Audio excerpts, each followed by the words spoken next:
La voisine de la mariée, connue pour ses pratiques un peu étranges, s'avança soudainement avec un petit récipient rempli d'eau bénite.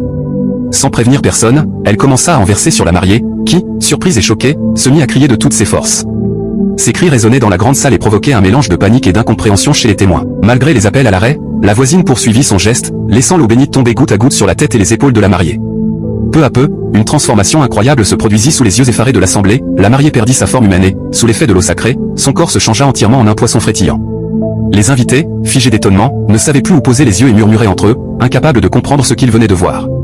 Comme si ce spectacle extraordinaire ne suffisait pas, la voisine ne s'arrêta pas là. Elle continua de verser de l'eau bénite sur le petit poisson qui venait de naître de cette transformation incroyable, insistant avec une détermination qui semblait presque surnaturelle. Le poisson, frissonnant sous le contact de l'eau sacrée, finit par disparaître complètement, comme avalé par une force mystérieuse, laissant derrière lui un silence pesant et des visages sidérés. La pièce, habituellement animée par les rires et les chants de la fête, était maintenant remplie d'un mélange d'incrédulité, de peur et de fascination. Personne ne savait comment réagir, certains cherchaient à comprendre s'il s'agissait d'une malédiction, d'un miracle ou simplement d'un événement surnaturel hors du commun.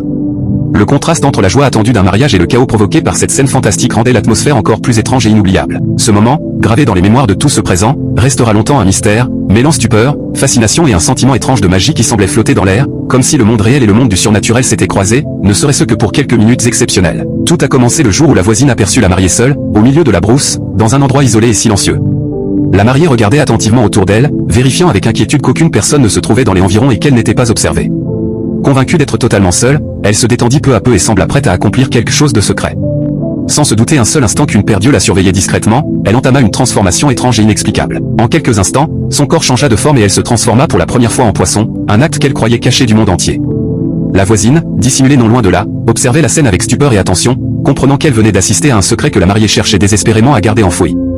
Cette découverte marqua le début d'une série d'événements mystérieux qui allaient bouleverser bien plus qu'un simple mariage, sans que la mariée ne sache encore que son secret venait d'être percé. C'est à partir de ce moment précis que la voisine prit une décision qu'elle jugeait nécessaire, convaincue qu'elle ne pouvait pas garder un tel secret pour elle seule, et qu'il était de son devoir d'en informer le marié avant qu'il ne soit trop tard.